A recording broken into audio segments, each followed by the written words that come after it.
चाली राजा जी भले बेच दी कनवा के बहाली राजा जी जाके आजुए दुनाली राजा जी भले बेच दी कनवा के बहाली राजा जी जाके आजुए दुनाली राजा जी ना जल्दी लेके आई।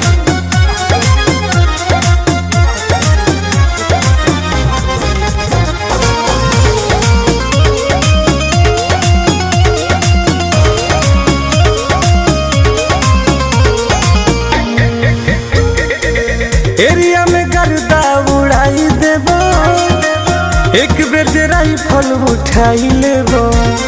ए राजा सुनो हाँ हाँ एरिया में गर्दा उड़ाई देबो एक बार जे राइफल उठाई लेबो चर्चा में आ जाइबो।